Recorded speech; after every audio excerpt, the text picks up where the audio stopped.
Hey everybody, welcome to Dad's Den of Pop Culture, my first video of 2026.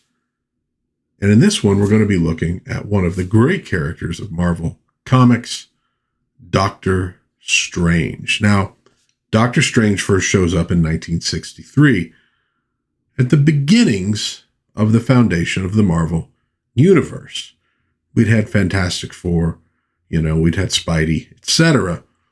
They were kind of setting up what the Marvel Universe was going to be like, the look, the feel, the settings, etc.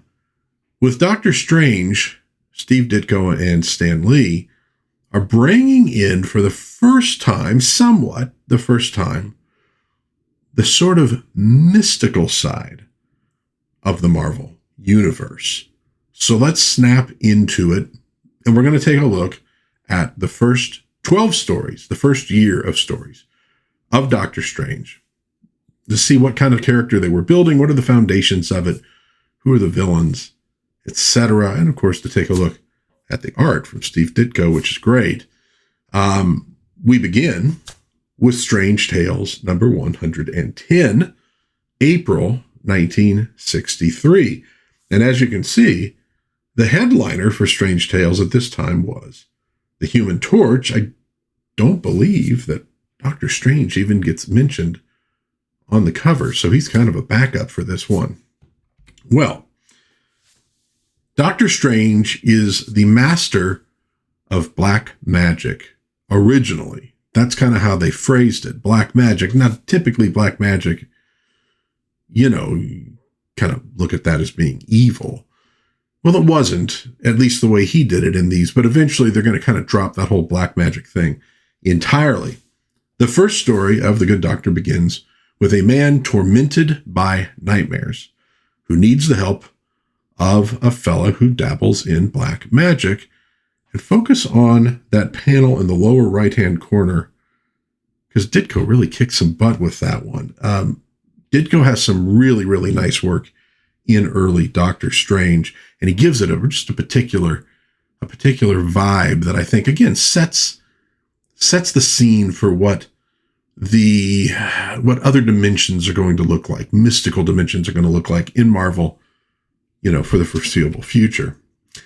Well, he does visit, and we get our first glimpse here in this section of Wong. So Wong is already there from the beginning as the manservant of Doctor Strange. He explains his problem, and he is assured by Doctor Strange that he shall find the answer by entering his dreams. It's really good stuff. And by the way, tell me that doesn't look a lot like Peter Wyngarde.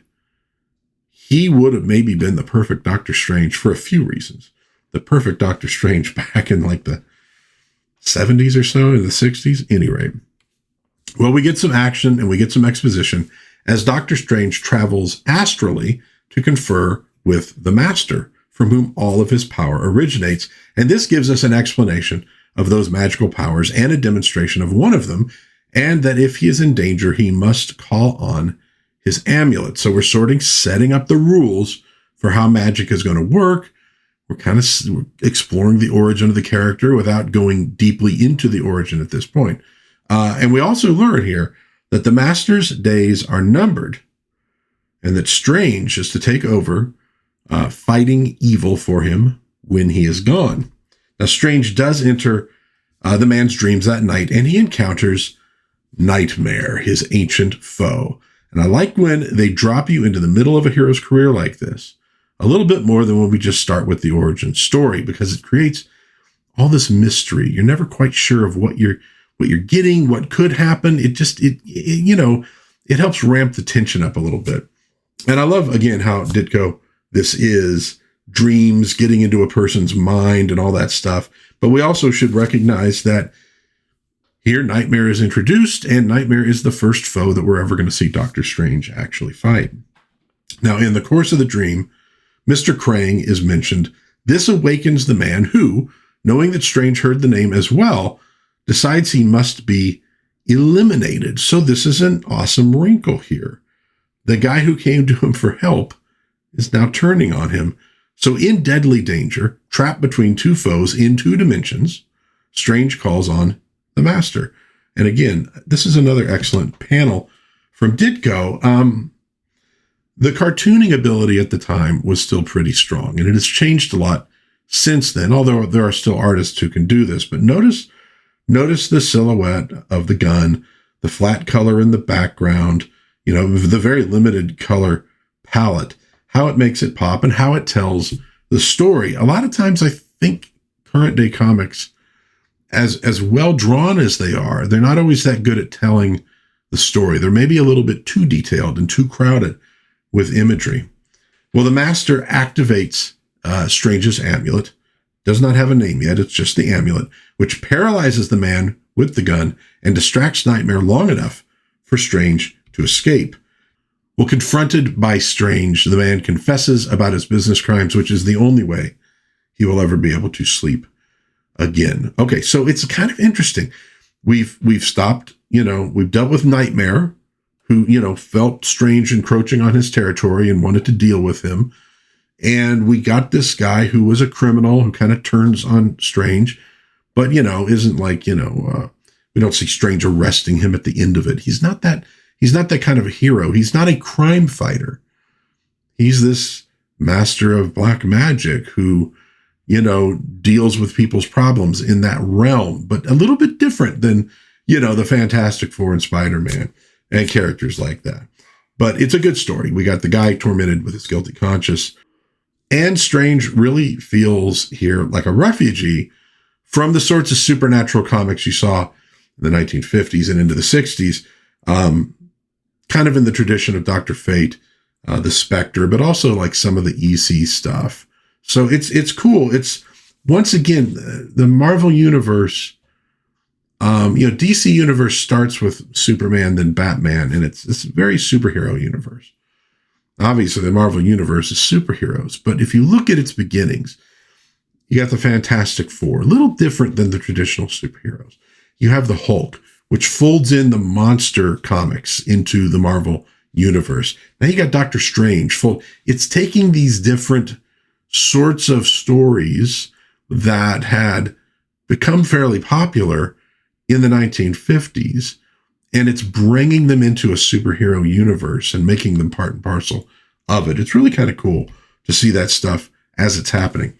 Strange Tales number 111 from May of 1963, obviously Stan Lee, Steve Ditko. The last issue promised that Strange would appear in the next issue, and here we are, and he's here.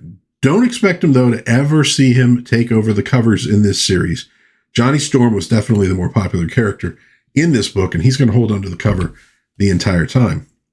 This issue introduces Strange's arch-foe. Their words, not mine, Baron Mordo. Mordo is brooding in a castle in the heart of Europe and decides it's time to knock off the Master so that he will be the world's most powerful magician, the sorcerer supreme, one might say. So off he goes in astral form to do the deed, and rat bastard that he is, he uses his powers to control a servant and slip a potion to the Master in his food. Naturally, he follows up with astral gloating. The deal is, tell me all your secrets, or I'll let you die. At that very moment in Greenwich Village, Dr. Strange completes a black magic experiment, possibly a card trick. Black magic experiment. That could be a good name for like a little jazz quartet. Anyways, he decides he should check in with the Master, but getting no answer, he rushes there in astral form and winds up locked in battle with Mordo. They talk about spells and powers, but it really just seems like an astral fist fight, which honestly I kind of like. I think that's kind of cool. Well, pressed hard, Strange finally remembers the magic amulet. Again, we haven't heard the term Eye of Agamotto yet, and uses it to revive the Master. One trick of superheroes is to make their powers understandable enough that you can build tension and then have creative use of those powers to win the day without it feeling just like cheating. Like, you just made a quick superpower up so that the good guy can win. I think Ditko and Lee did a pretty good job with this in Doctor Strange, considering how expansive his magic powers could be. I also love this art. It is just absolutely fantastic. Well, Mordo does the curses thing and then flees for his body. Strange chases him, but arrives just too late. Mordo now thinks he has the upper hand, but it was a trick. Strange needed to find out where his sanctum was, and now he has. He uses the amulet to hold Mordo's physical form frozen while he returns to his magical pad. Ditko seems to have the character and style nailed down already here in just the second showing of the character. And once again, very simple color schemes. It isn't distracting, does a great job of telling the story, and often making it kind of moody. Well, we end with a wrap up. Both Mordo and Strange were the Master's pupils, but only one has lived up to his promise. And Strange feels as though whoever loses the next contest will die. Nice setup of a magic rivalry with a backstory in a very few pages. Very compact storytelling in these. Again, these are backups, so he's not getting a full issue or even a particularly long story to work with. They're doing a good job with what they have. Strange Tales number 114, August of 1963. Note that they went 2 issues here without a Doctor Strange story. There will not be such a gap for the rest of this series, but there was right then. Well, so far, the Master of Black Magic has faced 2 foes, Nightmare and Baron Mordo. Which one will become his official archfoe? I think we kind of know. Well, it looks like it is going to be Baron Mordo. Mordo in this one suckers Doctor Strange by posing as Sir Clive Bentley, an old acquaintance of Strange's, on the phone, lures him to London. Strange journeys there. Dang, he does look like Vincent Price here as well. So we got a little bit of Peter Wyngarde, a little bit of Vincent Price. Well, he enters Bentley's house and is overcome by vapors, then realizes that only Mordo could have pulled such a stunt off. Mordo tells him that as the candle flickers out, so will his life. The Master contacts Strange with an offer of help, but Strange refuses. His powers must be equal to Mordo's, so he must defeat him himself with sorcery. I love this true heroism, but also understanding the stakes. Again, when the Master dies, somebody's going to become the most powerful magician on Earth. Strange is determined that it must be him, because if it's Mordo, everybody is in trouble. Well, the next bit is pretty good as well. He uses his mental powers to summon somebody to help him, and a woman responds. She is drawn to Strange, but he tells her she is in danger and must leave, and will forget him when she does. But dig the second panel. She must have like a dormant talent for sorcery, so they're setting up the possibility here of a side character for the strip. With one panel, a potentially temporary character becomes something more, but without any real commitment on the part of Ditko and Lee. They're not locked into anything. This is good comic book storytelling, especially, sequential comics, right? Is you litter it with these little possibilities. You want to leave things open-ended so you can, have some grist for the mill later on. Well, the woman turns out to be Victoria Bentley, daughter of Sir Clive, who died 10 years ago. Strange realizes now what has happened, and then Mordo returns. He tries to dominate Strange mentally, but is tricked into dominating a mentally projected image. Strange sent ahead. He has only just arrived now, actually, in London by jet plane. Well, they launch into a sorcerous combat. I love how Ditko portrays this, and ultimately Mordo is forced to flee. The whole story ends with Victoria seeking to become Strange's disciple, but it is too soon. Mordo must be defeated first. And then we get a wrap up with the Master in Tibet. It is a good little story, and these are little stories, like I said, but they're pacing it out nicely, building things, and I like how Ditko is creatively working with a character that is not built for traditional superhero fights. So we're not getting slugfests here. It needs to be something more. Strange Tales number 115 from September of 1963. Obviously Stan Lee and Steve Ditko. They're all Stan Lee and Steve Ditko. We're on our 4th story, and now it is time to learn of Doctor Strange's origins.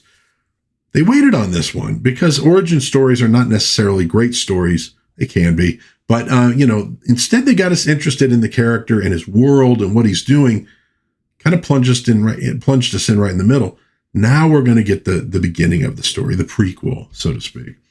Well, the prequel begins with a haggard Stephen Strange in India finally finding the man he has long sought, the Ancient One, who supposedly has magical healing powers. But first, Strange must prove himself worthy of those powers. Strange gets angry and almost attacks the Ancient One, but he is paralyzed with magic and levitated, and the Ancient One reads his mind. Now, by now, most of us probably know the story of Doctor Strange. It's even now, been in a major motion picture.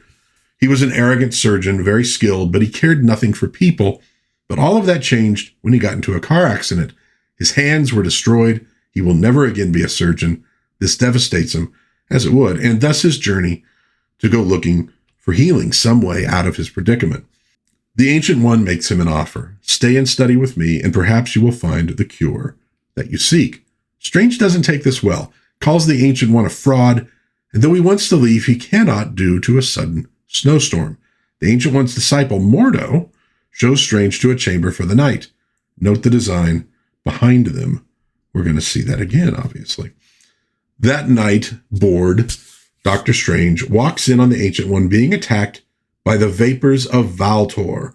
And attacked by an unseen enemy, I wonder who, he chases them off by invoking the Vishanti, the Dread Dormammu, and the all-seeing Agamotto. So there's the world building. And as I understand it, that a lot of that was kind of Stan Lee coming up with all of those terms. And he says in one interview or an article he wrote, they had no idea. They had no idea who the Dread Dormammu was. They're just words. They're just making it up for color. They're going to follow up, though, and actually make these fully realized characters. So Strange can't explain any of this, and he is intrigued, but he still decides to leave when the snow finally clears up. On his way out, though, he spies Mordo launching another attack on the Ancient One. Strange threatens to tell the Ancient One, so Mordo uses a spell to stop him from talking. It appears like a metal clamp is lodged on Strange's mouth, but of course, it isn't really there. Well, now Strange believes in magic. Well, stopped from warning the Ancient One about Mordo, Strange asks to become instead his disciple. The Ancient One knew there was good in him, so he accepts him and removes Mordo's spells. He knew all along what was going on. This was a test, a sort of baptism by fire, and Strange has passed. I like how self-sacrifice and heroism are key in Strange becoming a magician. So there's the origin, a very tight story, very focused, not very long, gets to the point, redemption from a life of not exactly evil, but a life that could have been a much, where he could have shown much more caring for people. And we get some insights into the Ancient One and Baron Mordo and where that whole rivalry comes from. Strange Tales number 116, October 1963. This issue brings back Doctor Strange's first foe, Nightmare. He's got a scheme to bring humans into his dream dimension, trapping them while they sleep. This will help him conquer our dimension. Only two men are powerful enough to stop him, Doctor Strange and the Ancient One. Does this image remind you of anyone? Maybe the Sandman, the latter-day Sandman character? Kind of similar, huh? Strange comes into the story when he is contacted by the police over several sleep victims, people who cannot wake up.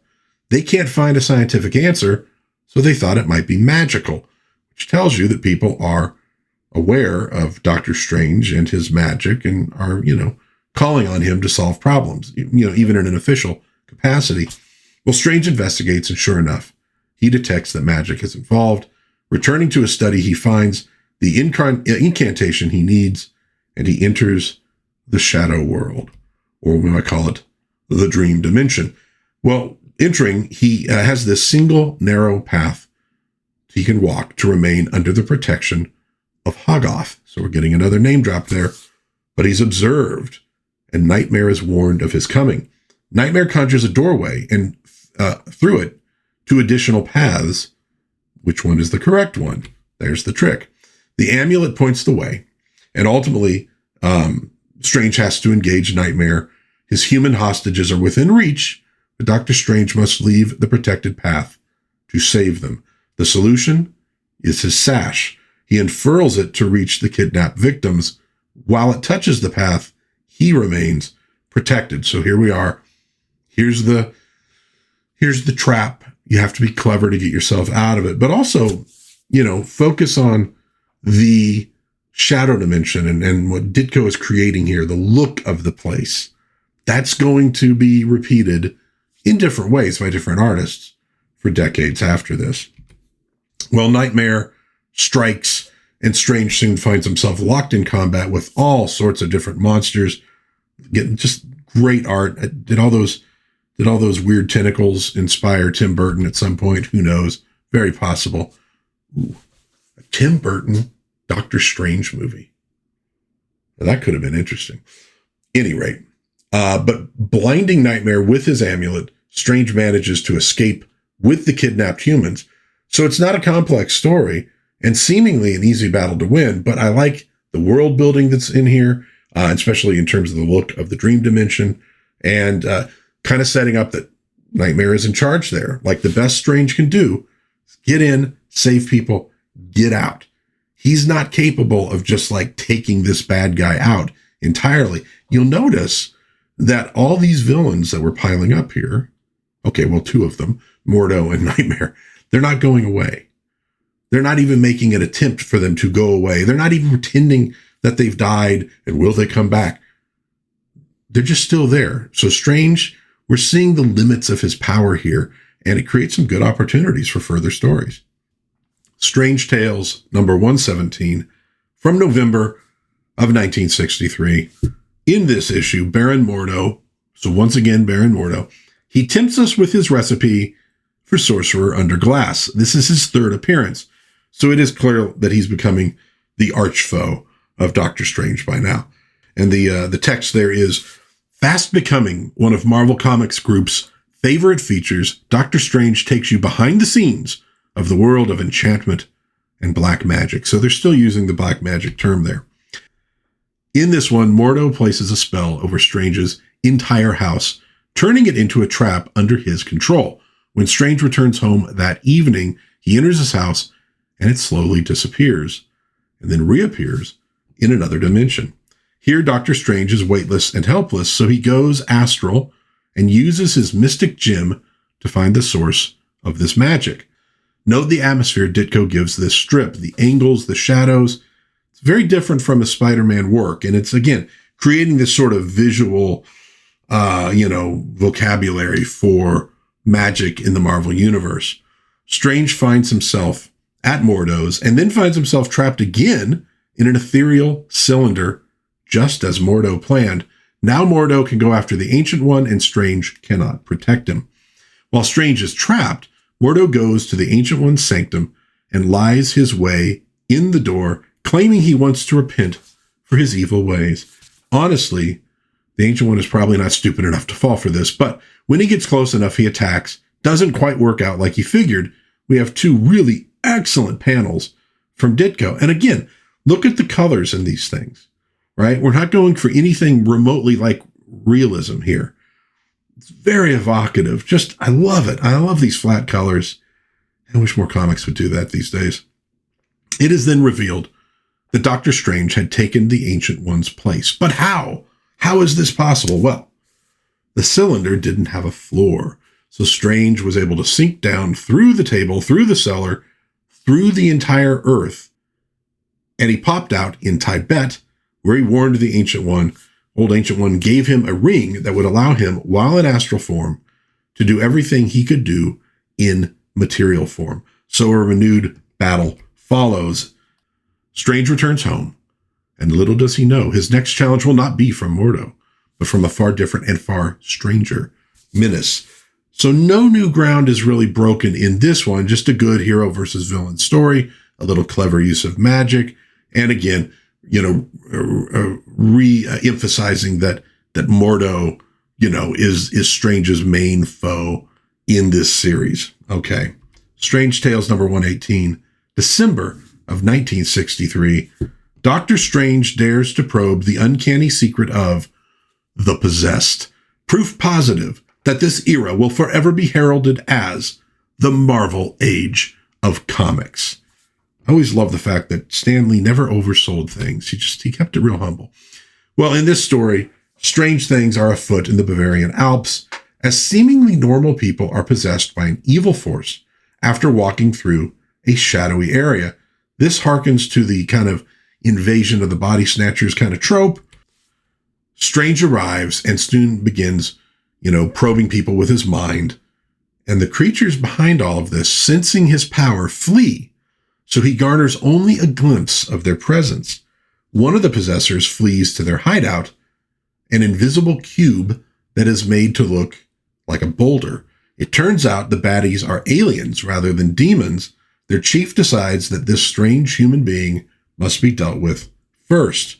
One of the creatures attempts to possess Dr. Strange, who meditates on his problem and succeeds at occupying him, but not at controlling his body. It leaves the body and discovers that it was just bait. Strange's astral form has left his body and was waiting to ambush the creature with his amulet. Rejoining his own physical form, he uses his power to probe the creature's thoughts, learning the invaders are from a neighboring dimension. So it's not like they're coming from another planet exactly. They're coming from another dimension. I love this art. Ditko does not disappoint in this story. Many really compelling panels, but look at that with the little eyes in the center. You can see Strange's eyes dominating. It's just so well done. Well, in the village, the mayor has been possessed, and he raises an angry mob to go after Dr. Strange, who deals with the threat with more flair than even Liberace would be capable of back in the day. Well, maybe not, but he drives the brainless rabble back, reveals the hideout of the aliens, another stunning panel from Ditko. This brings him into conflict with the leader of the aliens, and I love this exchange, a la the pin of Stan Lee. There is no power greater than that which I possess, for mine is the basic power of the imagination, the gossamer thread of which dreams are woven. How heavily does this impact later stories in terms of the origin of Strange's powers? Maybe not much, but it's a beautiful turn of phrase, and I just love it. And this is what the Marvel, way of doing comics is all about. Well, Strange and the alien leader duel. By the gray spectre of the Vishanti, he summons all of the mystic forces of the shadow worlds, and Strange is ultimately victorious, although, he does make him sweat a little bit there. He sends the aliens back to their own dimension, seals the portal, and takes his leave without explaining what has happened to the villagers. Another superstition, another legend to hand down from father to son. Thus has it ever been. Thus will it ever be. But I like how they found a way to work aliens into this one, since aliens were hot in comics at the time. Not from another planet, but from another dimension. It's close enough. And up till now, it's just all been magic. So this brings in sort of psychic powers into the whole thing as well. I mean, he's used them, but now we're finding that it's not just, other sorcerers or magical creatures he's going to be dealing with. It's also aliens with like psychic powers.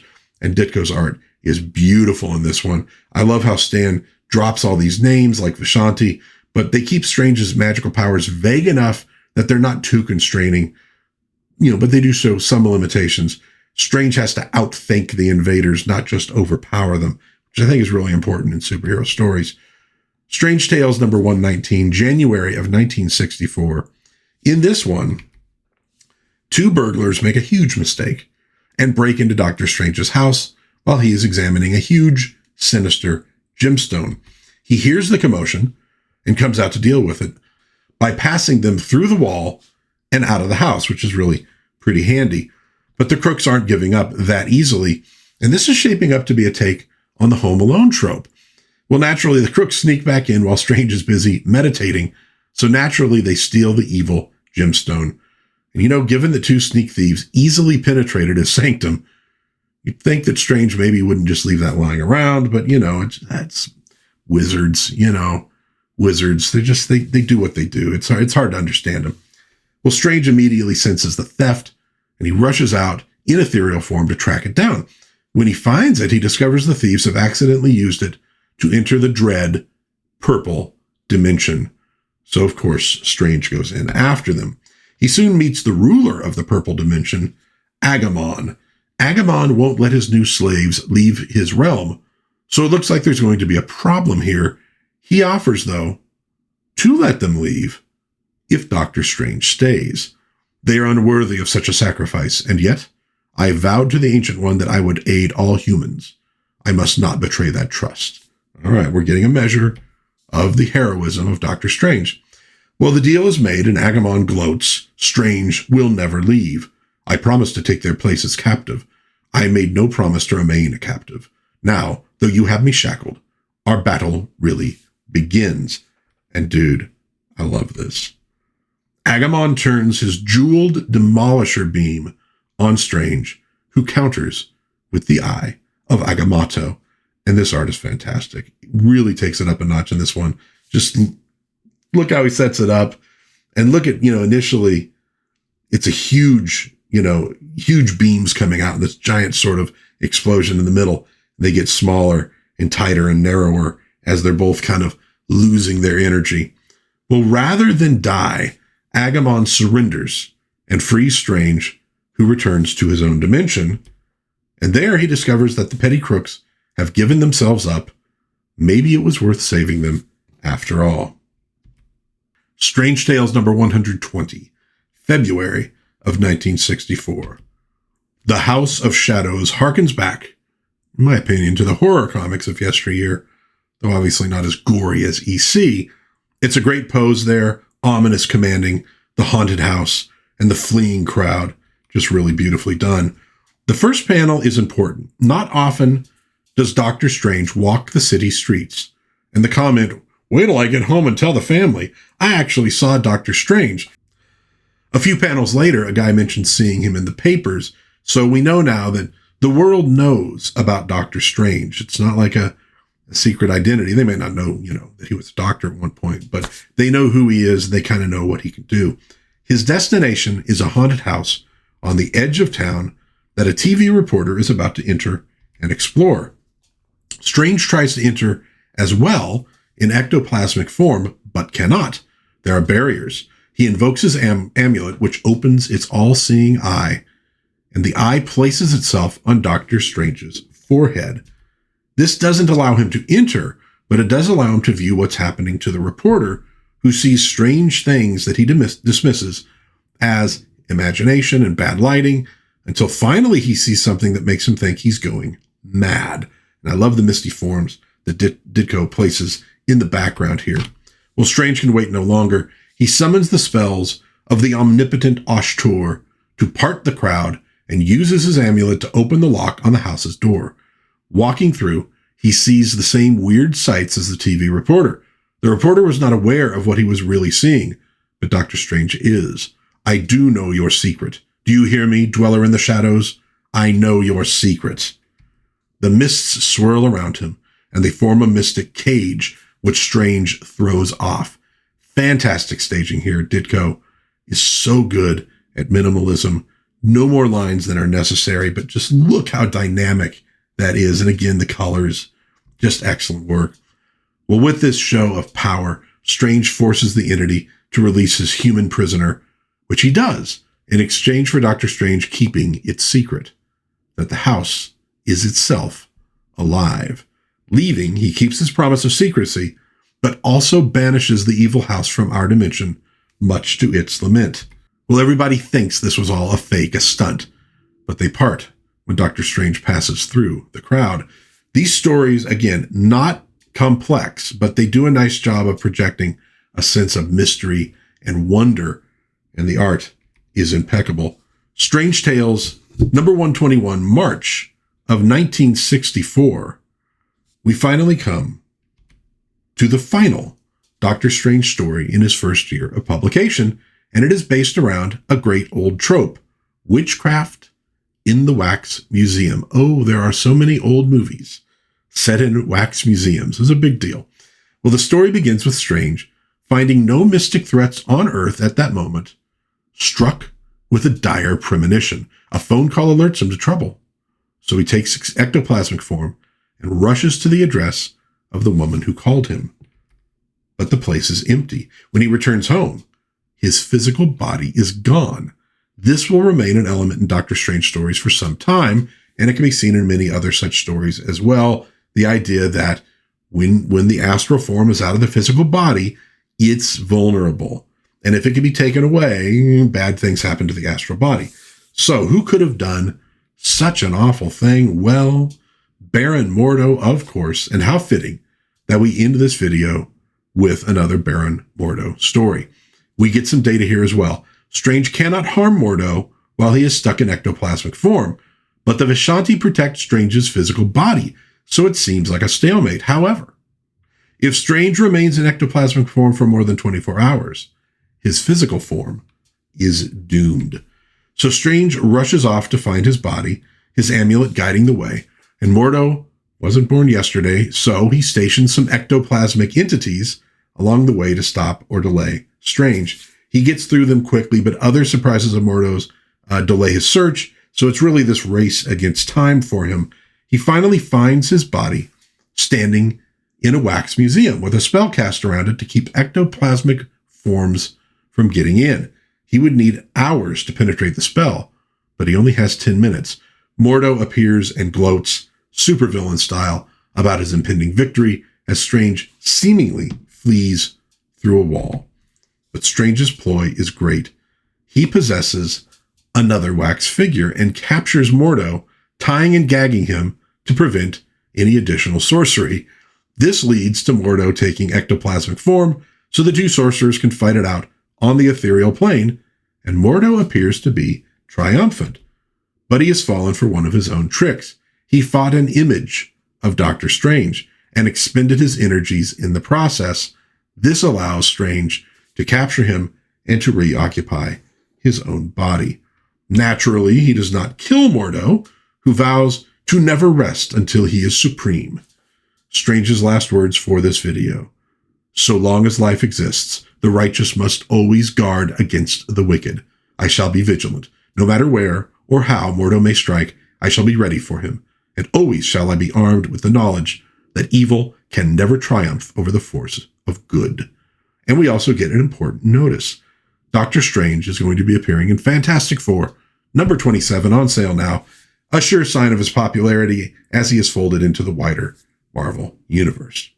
So what do we make of Doctor Strange? Well, first and foremost, the art is fantastic. Ditko does an amazing job here of creating this magical, mystical world, the other dimensions. It's just, nothing quite looks like this. And Ditko is always good at that kind of stuff. So he really sets up, I think, the success of the character in the look of it. It's just beautiful stuff and very imaginative. And that comes from both him and Stan Lee in the way the stories are laid out. Again, they're not super complex, but it's interesting concepts and the way they use them. Some of them are drawn from tropes, like astral forms that have been around for a while in stories. Some are kind of new, the living house, banishing it to another dimension, things of that nature. So a lot of imagination goes into these. And then you get all these wonderful names like Eye of Agamotto and the Vishanti and all this other stuff that they'll follow up on later. But right now it just provides a lot of world building,